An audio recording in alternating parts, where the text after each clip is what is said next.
Today we have a very important topic, very timely topic, talking about budgeting for 2023. So it's Q4. A lot of us are in budgeting season. We're trying to figure out what we're going to spend our marketing dollars on come next year, and also, frankly, like what to cut, what stays in the budget and what goes.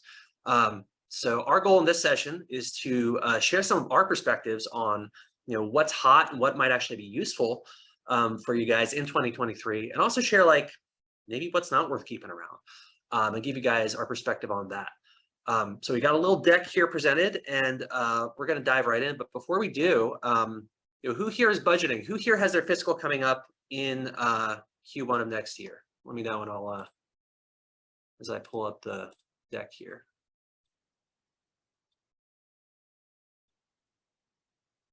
Or are there any particular types of tools or things you guys are vetting that you want to know more about? All right, Just G says definitely planning right now. That's awesome. All right. Organize my screen. Just let me know when you guys can see the slideshow here. Yep, I can see it. All right. Cool, so let's dive right in. So how do we build a fire marketing budget in 2023 and really light up our pipeline? So let's dive right in. So there are a lot of different categories we're going to cover today. The first and probably one of the biggest line items on any marketer's budget is Martech. So what technology are we going to buy that's going to enable us to be more effective? I'll start. The first thing I would say you should consider in terms of Martech is consolidation, right? So I don't know if you all have seen the big graph of like 8,000 Martech tools. It's growing every year, right? But you see the numbers of tools that are out there just get bigger and bigger and bigger. There's thousands, probably tens of thousands of them out there at this point. So at some point, you might find yourself using a ton of different tools and a ton of different widgets. But there are tools that can do a lot of this stuff in one platform. And sometimes it makes sense for the sake of both cost efficiency and for the sake of just general, like not having to jump into 50 different platforms, to consolidate into tools that can do a lot of things in one, kind of suite. So for example, if you're using one tool for marketing automation, you're using one tool for CRM, you're using one tool for booking meetings, you're using one tool for keeping track of your data, using one tool for running your ads, maybe just buy HubSpot, right? It's a tool that can do a lot of that, right? So if you find yourself, with all these different tools that you're using right now, and you're like, my God, I just spend so much time moving from tool to tool to tool. Sometimes it makes sense to centralize. And one of the other benefits of that is you get that customer record in one spot, and you have a central source of truth, right? Yeah, you gotta love the topic of tools. You kind of love it and hate it, because on the one sense, there is a sense of, hey, buy this tool and it will fix your problem. And I know that I've been guilty of that in the past. We've been guilty of that in the past.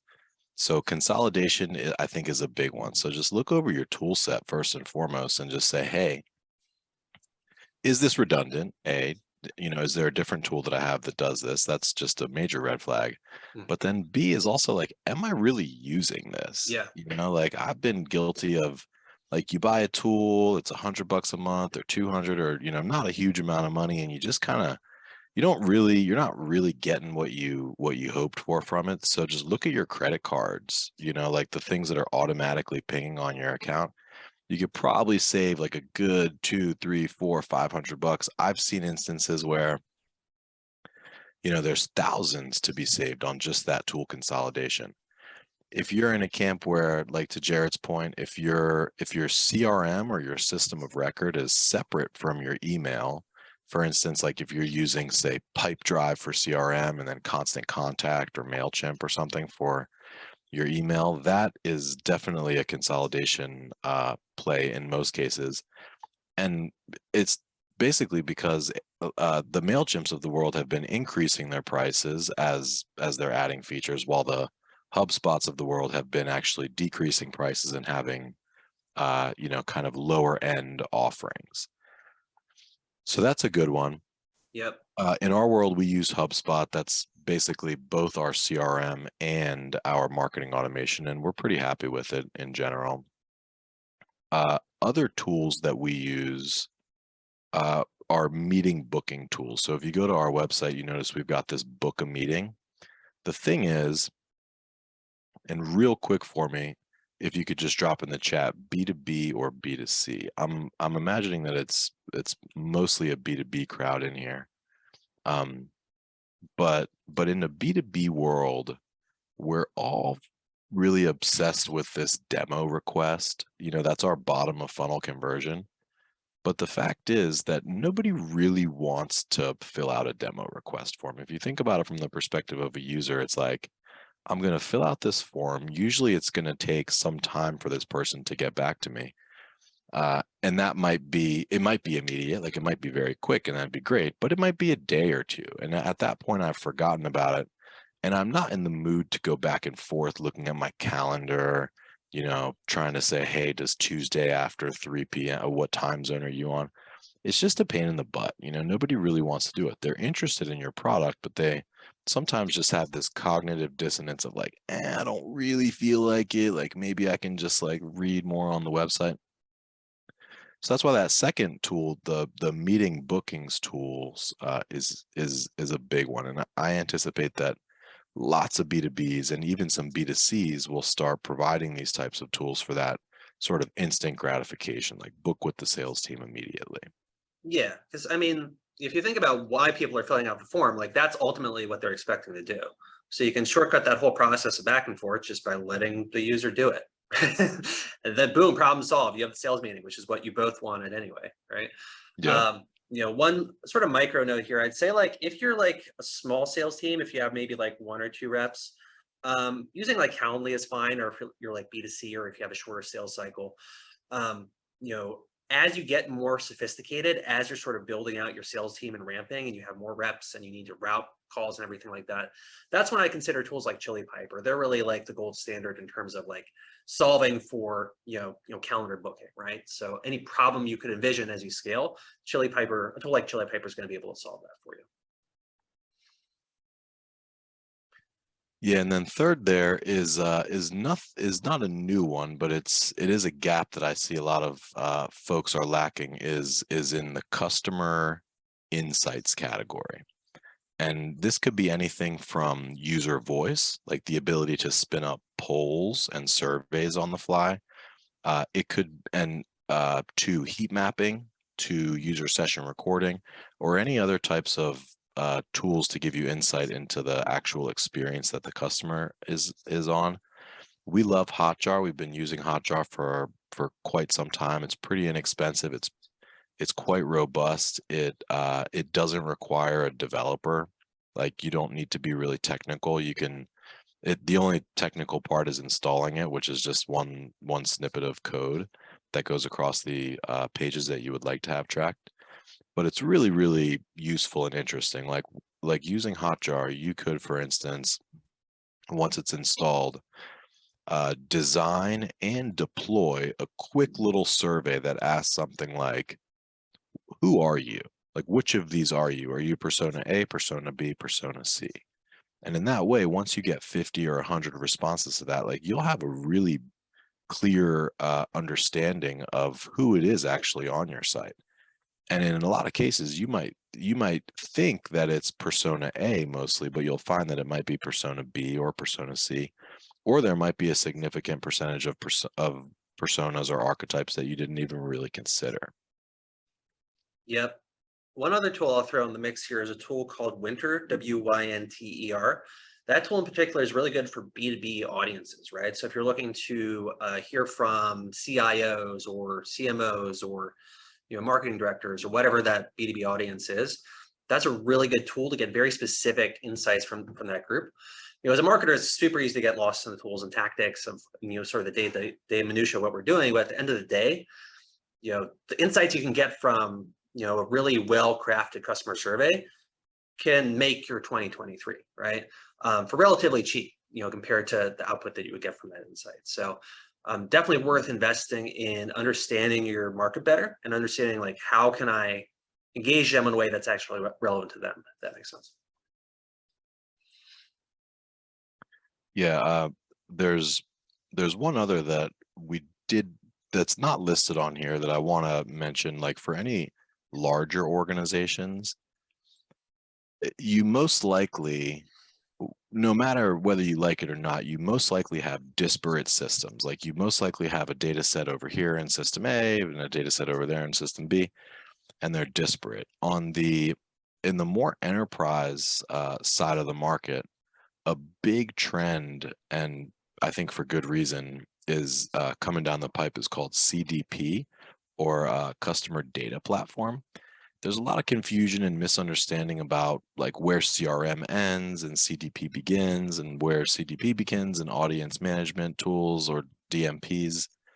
But the big idea is that it sort of is the central hub, which you can pipe data from your various systems into it to create common nomenclature so that you can query the data, but then also to create audiences. So you could create an audience of, say, like everybody that has ever entered pipeline but didn't buy for one reason or another, and then activate that specific audience within any of the ad platforms that you use, whether that's the Google ecosystem or Trade Desk or LinkedIn or what have you. And you can also create audience models, like lookalike audiences, which you could do in platform. Like you could do those types of things, say in LinkedIn, you can create a lookalike audience for website users, but you couldn't create a lookalike audience for, say, like existing customers that frequently interact with the support queue.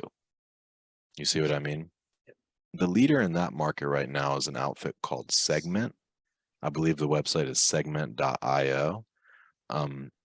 If you're smaller, it may be a little bit of overkill for you, but it's worth, I think, looking into just to kind of start understanding some of the concepts.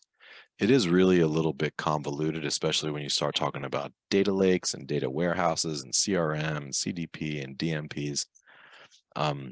But definitely, I wouldn't necessarily put that on like the must-haves for 2023, but I would put that on the radar, things to look at and things to study. Yep. Yep. Especially in a world where, if you saw our session a couple of weeks ago where we were talking about the end of third-party cookies, it's so important to have control over your data and be able to activate and manage it. It's definitely something we need to be considering more and more in the years ahead. Last bullet here is conversion rate optimization. So in a world where traffic's getting more expensive, it's getting more noisy, it's getting harder and harder to compete. It's so important that you're able to eke every bit of action from your users out that you can, right? And having a CRO practice of some kind is, or at least doing some things in the realm of CRO, is the best way to get started with that, right? So there are tools you can implement. Optimize, Google Optimize is free. And you can, as part of the Google Suite, you can get it set up on your website today and start doing some A/B testing. There are also paid tools like Optimizely out there as well that might be worth considering. But those tools will basically allow you to get set up and start doing what we would call proper A/B/X testing on your website, right? Whether you're testing two variants or multivariate or what have you. And then the other thing is sort of the more tactical side of CRO, which is like, how do we get more of our users to engage and give us their email or whatever that objective is, right? Pop-ups is a dirty word in the marketing world. Nobody, quote unquote, likes pop-ups. We call them light boxes or modals to soften exactly. the blow. Anything to not say the word pop-ups, right? It's like the George Carlin bit on soft language. But they work. They can work a lot. There's a reason that companies use them. Can they be annoying to users? Yes, but also, they're, when done tastefully and when done thoughtfully, they can be a good way to engage users with a relevant piece of content, based on where they are in the customer journey, right? So Chris has told this. You've told this great story before of a client we had where, they had this really strong piece of content about how the world tests, and they had examples from Google and Accenture, but it was buried in their resource library. We brought that to the front and made a very nice, very tasteful pop-up. And it just killed it for them because it was a really relevant piece of content for their audience that was actually very helpful for them, right? And I think that's one of the keys. Like, you don't just put a pop-up that says, hey, give me this thing. You need to be thinking about, like, why is my audience there? Give them something of value so that they can engage, right? But investing in this sort of stuff is, what's going to allow you to get more of those folks that are coming to your website, they're anonymous right now, to say, hey, I'll raise my hand and give you my email. Right? Yeah, there's a new breed of conversion rate optimization tools that's coming out that apparently is smart, or otherwise informed by AI or the data sets. I personally have not used them yet, but I'll mention them just to get them on folks' radar. One of the leaders in that category is called Intellimize, which is Intella and then Mize, M-Y-Z-E. And that's a kind of interesting platform. Like if you have a lot of traffic, like say over 50 or 100,000 visitors a month, a tool like Intellimize allows you to spin up multiple different variations of a headline or of copy or of imagery or of different site elements. And then it allows the tool itself, based on, say, the time of day, the browser, the device that the user's on, the source of that traffic, what other pages that they've looked at, to essentially choose on your behalf which of those versions to spin up at any given point. Jury's still out on it for me. We have a couple clients that are using it and seeing like relatively good success. But that would probably be another like on the radar for next year thing. But it would only be applicable if you have quite a bit of traffic. Yep. Yeah, those are definitely some cool tools to keep an eye on. Last thing I'll say on Martech before we move on, it's discount season. It's Q4. Sales reps are trying to hit their end of year quota.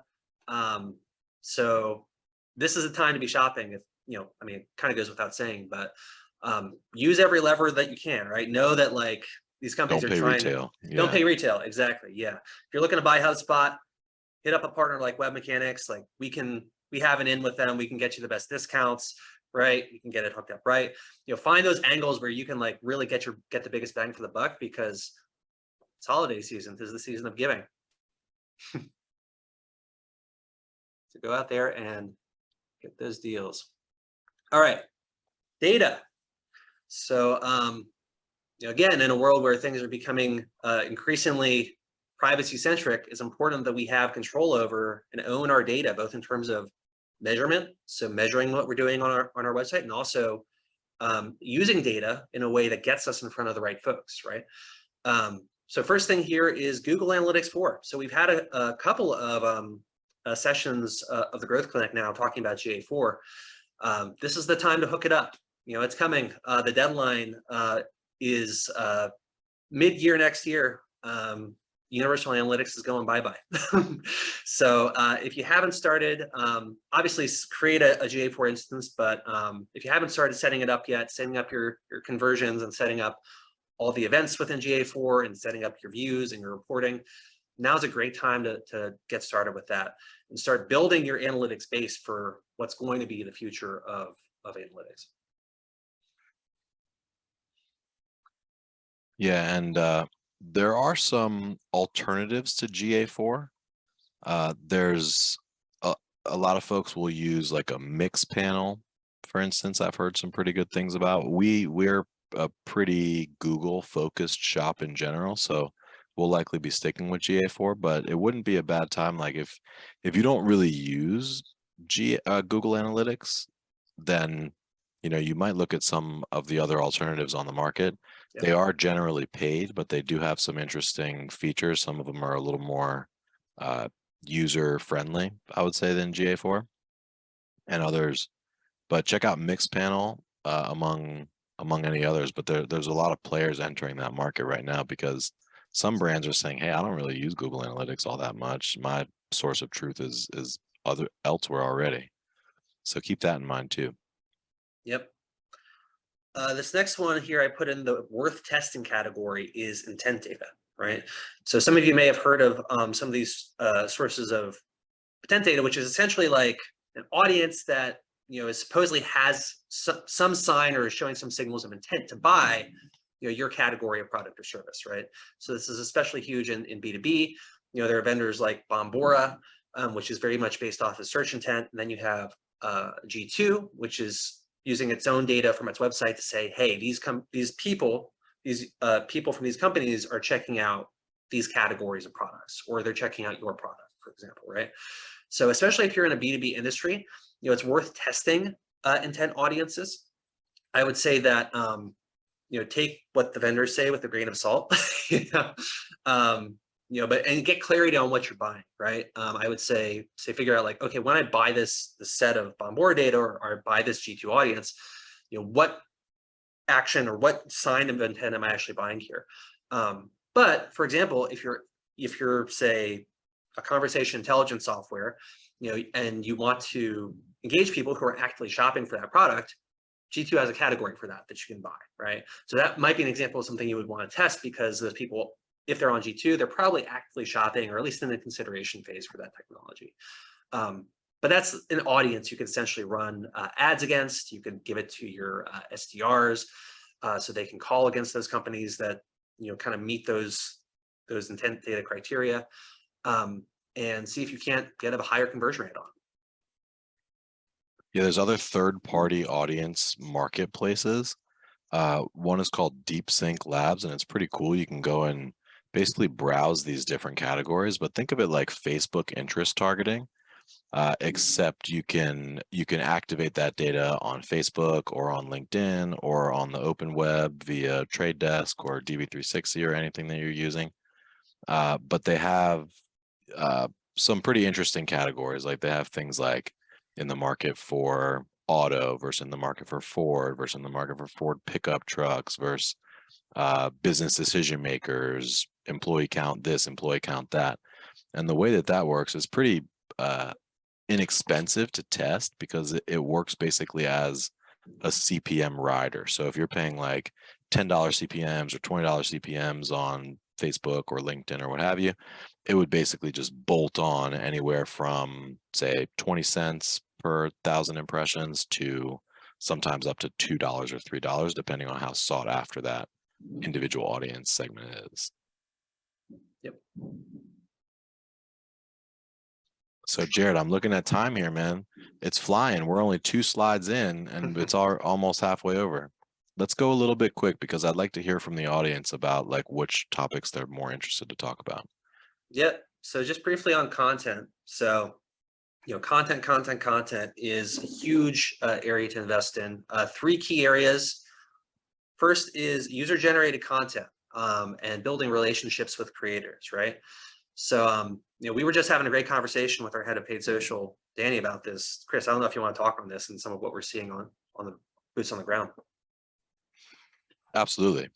Yeah, well, for those of you that have been here before, we have spoken about this quite a bit, but it's all about ads that don't look like ads. Ads that look like ads are not working anymore, like especially on social. Maybe well, of course on search, everybody's expecting an ad, but ads that don't look like ads. And that's user-generated content is kind of synonymous with that. These are the selfie style ads that you see. They usually have captions on them. Sometimes they have emojis. They usually at some point will flip the camera around and show you somebody on their phone, browsing the landing page, or somebody on their computer browsing the landing page. The reason that they work is because they're believable. They don't really look like ads. They pass by that wall that people have up in their minds. And so you could produce these yourself, with your own team, but there's also creator marketplaces where these are people that are micro influencers or sometimes macro influencers, and you can essentially work with them to have them create content about your product or your brands. And in that way, like, you have sort of a built-in audience. So if they have 10,000 followers or 50,000 or 100,000, you've got a built-in following organically, but then you also usually would have the right to take that piece of content and run it yourself as an ad. The reason so they work really well because they don't look like ads. They're believable. They're sometimes coming from a person that people trust, but it's also wild, wild west. Like, there's no set rate for how much something should cost. So sometimes you can find some real gems that are that have larger audiences and audiences that are engaged, but are willing to play ball and to give you good discounts. So definitely user-generated content, creator relationships. That's also known as influencer marketing. It's, there's a lot of different words for it right now because it's still getting settled in. I have a prediction. So this is pretty well known in B2C. Like most of the large B2C brands, especially the e-coms, are already onto this. But I think that it's coming soon to a B2B theater near us. Like I do think that, I don't know if it'll be 2023, it might be 2024, but I do believe that more and more we'll start seeing ads that don't look like ads of this influencer marketing or user generated content variety. 100%, definitely. I'll hit these last two bullets very quickly. All the platforms are pushing towards short form content with their algorithms. So TikTok obviously led the way in this. Now we have YouTube Shorts, we have Instagram Reels. Best tip I have here is take your long form content, take your 1 hour webinar like we're doing right now, find the best snippets from it, the best 20 to 60-second snippets, chop them out, distribute, right? That's the way you can create these shorts in short order, right? That's basically where these platforms are going. So worth to start to build your library of short form content. And then finally, native social content. I would caveat this with specifically on the platforms that still have organic reach, meaning you can post organically and still get reach. So maybe not your Facebook company page, but LinkedIn for B2B is still great, right? It's getting more competitive. It's getting a little bit more noisy, but it's still a great opportunity, right? There's still a land grab to be had with native social content on LinkedIn if you're a B2B company. If you're either a B2C company or looking to recruit, TikTok still has fantastic organic reach. So TikTok is a great opportunity to check out on the B2C side and the B2B recruiting side as well. Yeah, and B2B, there are some B2B players talking about TikTok organic for B2B. And the reason is that a lot of TikTok users use it as a search engine, which was surprising to me when I first heard that. But there's also, it's kind of like LinkedIn was in 2016, where they're scrambling to, or LinkedIn was scrambling to copy Facebook with the newsfeed format. And once they put that live, they really didn't have a whole lot of creators. So it was really easy to get organic reach. Like your content didn't have to be all that good because there just wasn't really all that much content to choose from. Whereas you look now, LinkedIn is a lot more popular. There's a lot more creators pretty active on LinkedIn. So the opportunity is going away. But it would warrant, depending on your category, it would warrant some investment in TikTok, both from the ads perspective, but also try organic. Yep. Cool. Moving on to new traffic channels. So these are some new places you can get traffic or run ads and get more of the right people to your website to do the thing you want them to do. Connected TV, CTV is a big one. So this is being able to basically, instead of buying TV in what they would call linear fashion, so like making a specific buy on specific channels, buying basically selective inventory of TV across any number of channels. And big players are starting to get into this. Google just launched connected TV on its Display and Video 360 platform. So that's more towards the enterprise side of advertisers, but it's a sign that they're going to be rolling it out more broadly across the ecosystem. And then you have players like Mountain, MNTN, which is Ryan Reynolds' company. There's also a company called TV Scientific that's worth checking out in the CTV space. This is a channel that's getting really hot, right? It's another opportunity to get your message in front of the right folks and do it in a way that's more laser targeted than traditional TV.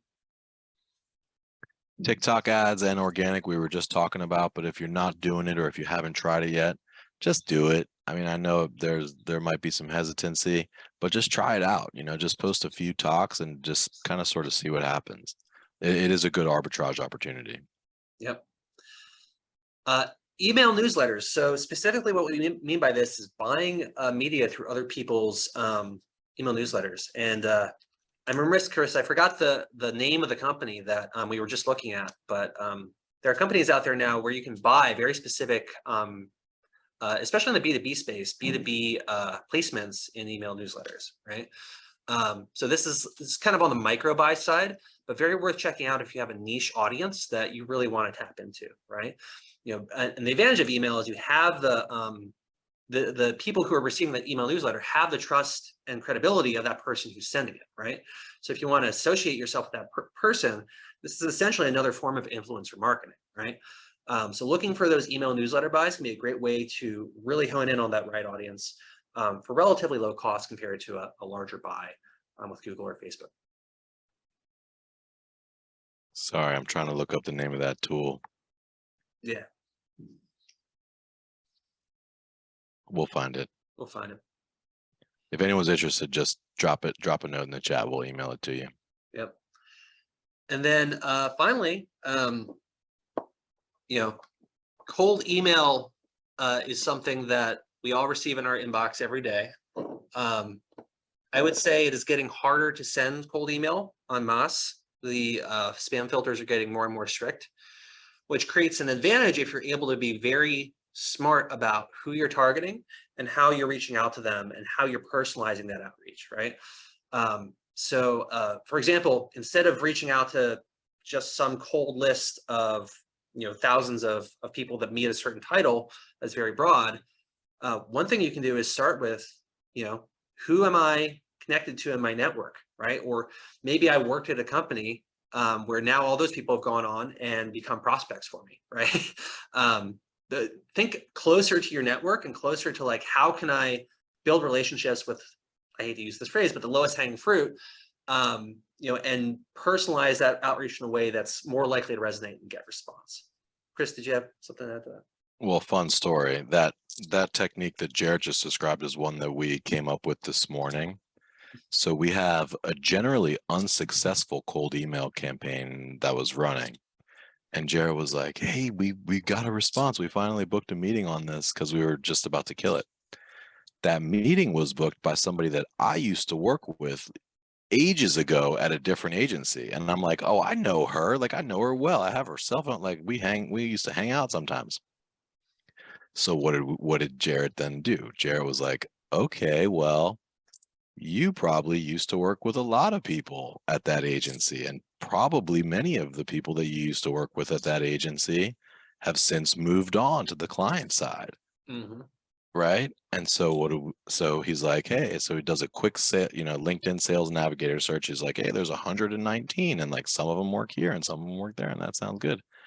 So we were like, cool, well, guess what? We can enroll them into one of the more successful campaigns, and they'll see the name and be like, oh, I know you, and and take that meeting.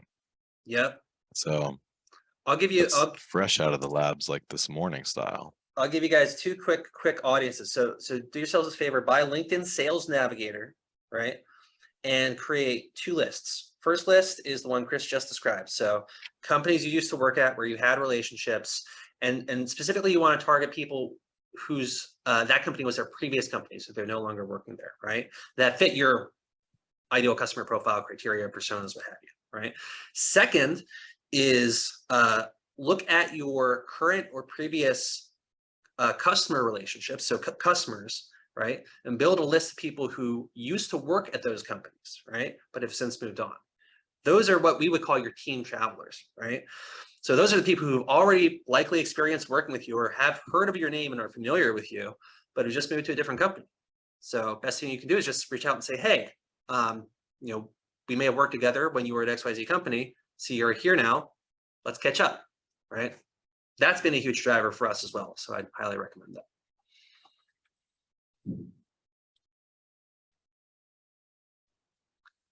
All right. Digital experiences. So the experiences we give to users can either make them really bored and make them want to leave our website, or they can engage them and make them actually want to stay on our website and ultimately give us the data that we need to be able to qualify and move them through a funnel, right? So there are a number of ways we can do that.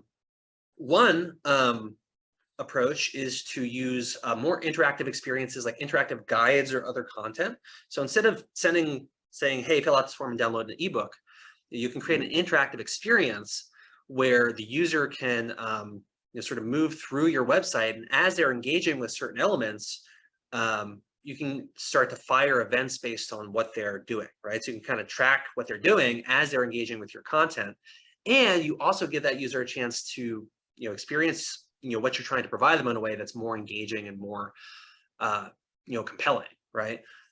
So they're more likely to actually ingest and consume that information, right? Which means that when you then hit them with your remarketing ad to follow up with them and say, hey, now book a demo or book a call or whatever that objective is, you've had that deeper impression, that deeper engagement with them. Chris, is there anything you would add to that? Nope, I think you nailed it. Cool. Multi-step forms and quiz funnels. So this is something we've used over the years to great effect, and people are starting to catch on to how effective it is. But the idea is, instead of giving someone this long form that says, give me your name, give me your email, et cetera, et cetera, et cetera, your social security number, date of birth, break it up into multiple steps. Start with a highly relevant question that's empathetic to that prospect situation, right? So if they're looking for windows, right? What's wrong with your windows, right? Are they broken? Are they drafty? Are they cracked? Are they just old? Are they dusty, right?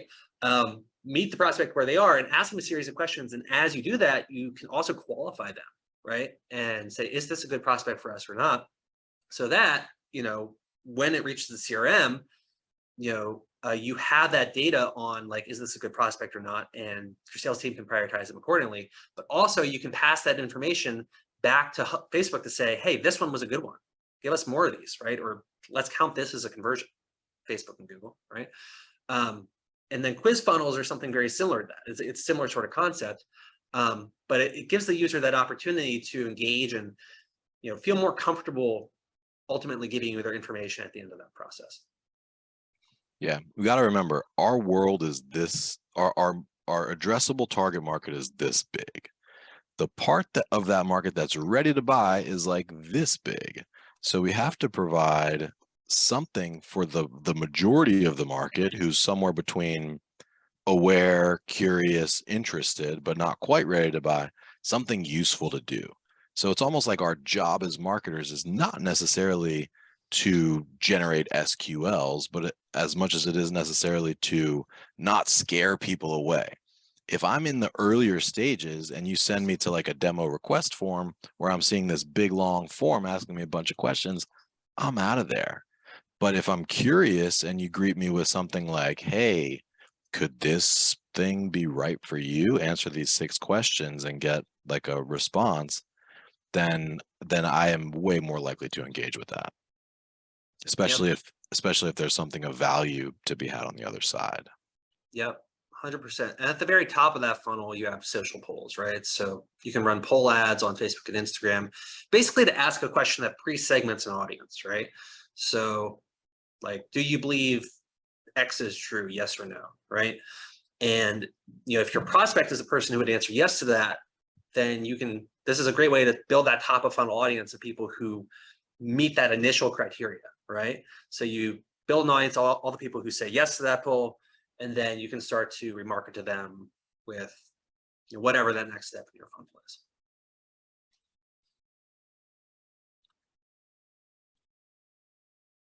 People and talent. This is a big one. This is a huge category. A couple areas to consider. Video is becoming a huge vehicle for content right now. So consider hiring a video editor, someone that can go and take all the video content that you're creating and create shorts out of it, slice it up, put it across multiple formats, right? But someone who knows how to edit for those platforms, that's really key. And can use tools to do that pretty quickly and in short order, and be swift with it. That's really important because, it's very much about getting the content out there in a fast and efficient manner now. Social seller. So what we mean by this is, say you're a B2B company and your prospects are on LinkedIn. You could have someone, out in the field knocking on doors, or maybe someone sitting at a computer making cold calls and sending emails, and maybe this person is doing some of that. But if your audience is engaged on LinkedIn, wouldn't it make sense to find someone that can just engage with those people on the platform where they're hanging out anyway, right? And the other advantage of that is that a social seller can then build a brand, right? That's tied to your company and attract people, right? With their posts, with their content, by engaging in other people's posts, and then basically you own that channel and you're able to create a whole new stream on the social media network. And that seller can, just by putting a post up, get 3 inbound leads versus having to, constantly be down for dollars. Yeah, and so the reason we didn't call this like a social marketing, like a social media marketing person, is because we didn't want to confuse it with somebody to post updates for your company. Right. This is a salesperson, basically like a hunter, who has transitioned, and there's a certain breed of these who's transitioned from cold calling to basically LinkedIn mastery, like ninja style LinkedIn skills. Yeah. And they're a tough breed to find. However, most salespeople, like if you have a BDR or an SDR or an outbound salesperson that's having relatively good success with phone and email, they can probably learn the LinkedIn side of it, but it can be very, very powerful, especially if you're in a space where your average ticket size or your average sales, your average revenue per sale is on the high end. Like for us, a typical sale for us could be anywhere from 50 to 100,000 bucks in the first year or more. So it would make a lot of sense for us to hire, and this is actually somebody that's on our list of folks to hire, is basically somebody who can spend all day long on LinkedIn interacting with our audience and adding value to their posts, creating relevant posts, learning the space, and just really digging deep. Chances are, if they spend a year doing that, we're probably going to generate a few clients from it. And if we could generate a few clients from it, then we could afford to get a pretty talented person in that seat. 100%. I'll go through these last 3 pretty quickly here. Copywriter. So we're not talking about a content writer. Content is a dime a dozen. You can go on Upwork or 1,000 other sites and hire somebody to write blog articles for you. We're talking about someone who can look at the headline on your homepage and change it and double your website conversion rate overnight, right? That's a skill that's still pretty hard to find, right? Someone who really understands how to persuade and speak to an audience through the written word, right? If you can find someone that has this talent and has this capability, lean on them. There's some great copywriters and content marketers out there. Devin Reed from who was at Gong, he just moved to Clary. He's one of them. Look him up. He basically built Gong's content marketing platform. Eden Badani with Greenlight Copy is another great example. These people that know how to persuade with written word and know how to look at your homepage or look at your landing page or look at your funnel and say, change this, this, and this, and your conversion rate will go through the roof, right? That's something that will always be valuable in any economy and is worth hunting down. Data analysts, BI. Chris, if you want to talk on this one. Sure, yeah. There are gifts waiting for you in the data sets. Most of us are collecting this data. We're doing a lot of the collection work, and we spend a good amount of time collecting and reporting on it, but we don't necessarily spend a lot of time digging through it, pivoting it, doing correlation analyses to see was this like causation, or was this actually is this noise or is this signal? By the way, each of these 4 things, you don't necessarily need a full-timer. And if these are new positions for you, you would almost be better off paying more to somebody to do it on a part-time basis, because if you don't have these seats filled, you may not necessarily need a full-time copywriter. So you could take a portion of what you would pay somebody that's junior or mid and pay it to a more senior level person that won't really need a whole lot of guidance or direction or hand-holding or management, and can just really start adding value quickly out of the gate. 100%. Big believer in hiring skilled mercenaries where necessary. Last thing, and this kind of moves in the opposite direction, is cross-skit training and upskilling your existing people, right? So one of the best places to look for talent is in your existing talent pool, right?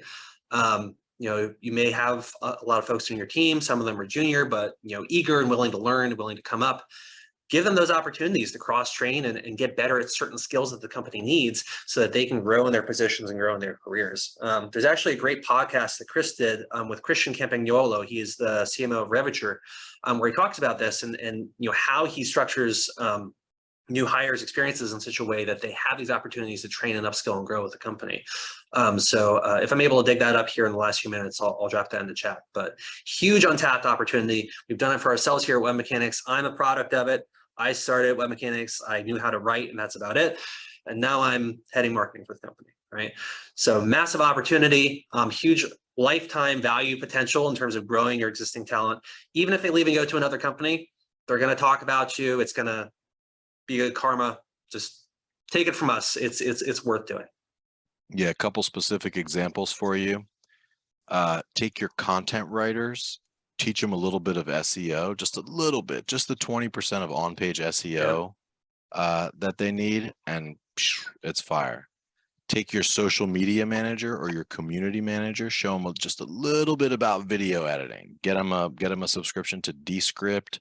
Show them like the new style of UGC and how the captioning works and how some of the best are doing it. It's just a big unlock. Take your cold outbound, cold caller, get them a course on social selling. There's a lot of them out there. And then tell them, hey, spend now half of your time cold calling, AKA listening to the phone ring, and the other half of your time on LinkedIn, where like your messages are being read, they're being heard, people are looking at them. If your cold callers are leaving messages and listening to the phone ring all day, it's just like a lot of time, and people aren't listening. It's just not reaching the audience. So it makes a lot of sense to say, hey, spend half your time actually over here. And by the way, read this course by this badass who has like invented this new technique of comment hijacking or whatever it is that they're doing these days. Yeah, 100%. Real quick, what to cut out? If you're still buying sort of these third-party lists from vendors that say, hey, because I get these in my email all the time. Do you want a list of so-and-sos, right? Like marketing directors at manufacturing companies?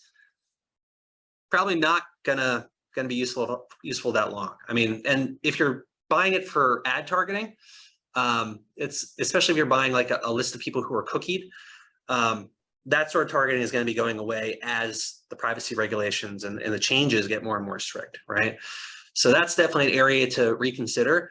Really start thinking about how can I build my first party data and get folks to actually opt in and give me their email, so that A, they've given their consent, and B, I can then market to them freely, knowing that they've engaged with XYZ and have context.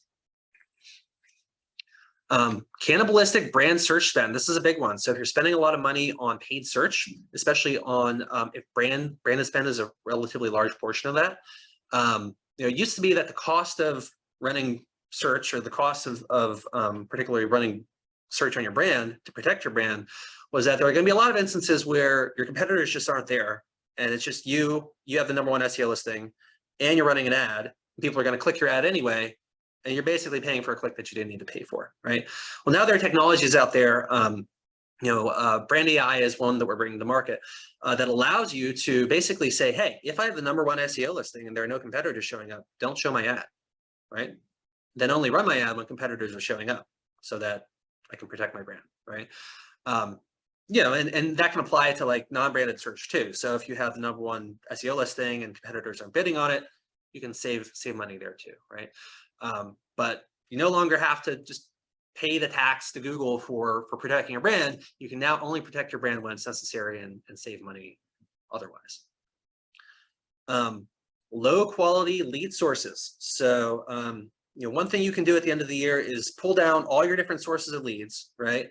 And look at, okay, so from all the leads we got from the source, what percentage of them actually turned the pipeline, then what percentage actually closed, right?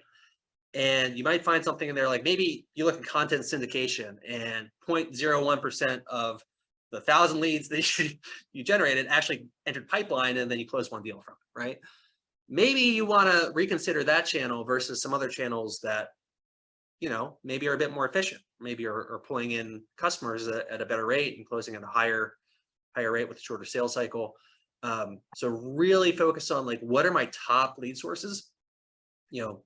Cut out the junk, reallocate towards the things, and double down on the things that are actually driving the bulk of your revenue. And then finally, lazy agencies. So let's have some real talk about agencies. We're one of them, right? So we're certainly up for scrutiny as well. But it's important to consider, like, if you have an agency, are they doing the things that you would expect an agency to do for you, right? And there are many different criteria that go into this, but some things to consider. First and foremost, the number one thing I hear whenever someone comes into web mechanics is, my agency, they just give me reports. I ask them like what we should do, and they just say, oh, let's just keep doing this, right? Very reactive, right? Or it's a relationship where they're doing things for you, but they're not telling you why, and they're not leading the strategy, right? If they're not proactive and sort of jumping to understand, like, hey, what can we do to actually solve your challenge as a customer, what your business goal, then maybe that's a relationship you can reconsider, right? Maybe go the mercenary route, like we talked about earlier, if you need someone who's more of an order taker versus someone who can actually lead and guide the strategy. Should you really be paying that premium from agency if they're not bringing that to the table, right? Do they have the right skill sets and capabilities? Maybe you're paying for an agency that's doing a lot of, I don't know, PR, for example, but maybe you've already got PR covered internally, and maybe it's time to kind of shift or shift budgets to areas where you have a need or have a gap, right? That's an important thing to consider. Like, what are my capabilities internally today? Where do I expect them to be in a year? And are the skill sets I'm getting from my agency right now the right mix of competencies, to fill the gaps in our marketing strategy that we have today? Can they help you scale? So this is a big one.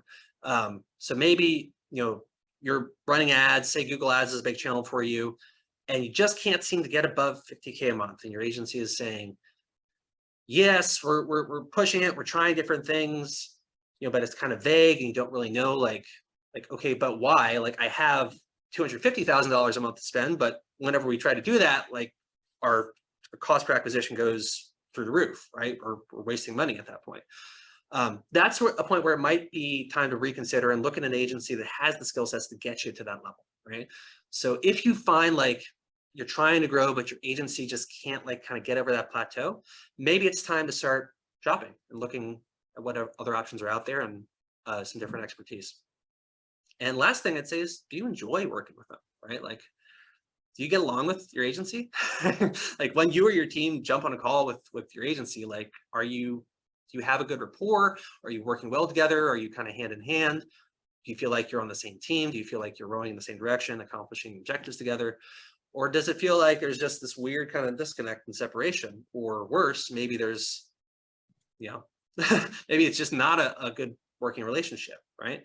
Like, even if other things are going well, it's important that you enjoy who you're working with and that you have like this good rapport and this good experience every time you get on the call with your agency. So really think about those factors, right? Think about the relationship, think about skill sets and capabilities, think about what you're getting out of your agency in terms of like, are they driving, are they leading, are they helping move you towards your business objectives or not? And then based on those criteria, you can decide whether it's time to go shopping in Q4 or keep that one off the list for now. Yeah, and I would go like a little bit more broadly and say, do I have the right mix of agency and in-house? Like, most of our large clients have, they hire us, they might have other agencies in the mix as well, and they have a team in-house. So do I have the right mix? Like, if you're mostly in-house, could we or should we hire an agency to either increase the bandwidth that we have internally, or just like add specific expertise to these channels or these disciplines of particular interest? And then if you do have an agency, like, I think it's always a good idea to just have a candid conversation with them and just say like, hey, what are you guys thinking for next year? I think agency folks, we tend to have pretty thick skin, so I would just be open and honest and candid. If there's an area where you feel like your current agency is slacking, I would bring that up. But a lot of times it might be the case where, you know, your agency might have some feedback for you, or they may have some things that they've been wanting to talk about or needing from you. So I think that open dialogue around this time of the year is pretty expected and usually pretty fruitful. 100%. Yeah. And, you know, if you find your agency is willing to have an open dialogue with you, then that's a good sign, right? It means they're willing, they're transparent, they're open, and they want to be honest and ensure that it's a good working relationship. If they're not having that conversation with you, or if you're asked for transparency results in them kind of hiding in a corner or shuffling things under the rug, then that might be a sign that, well, I don't know. Let's maybe look in a different direction. But yeah, Chris, to your point, I think having that candid conversation and coming to it with a sense of openness and desire to, you know, ensure that there's that right fit in the long term is really key to success here. We've talked way too much here, Jarrett, and we're at time officially. We are indeed at time. But hit us up if you have any questions. Email us anytime. You can get us at win@webmechanics.com. Yep. And we are going to have another great session next week. So stay tuned for that. Title TBD. This will be posted on our YouTube channel in the next 1 to 2 days. So if you want to go catch the recording, it'll be there. And yeah, otherwise, if you have any questions, sorry we ran out of time here, but feel free to reach out to us, and we'll see you on the next one.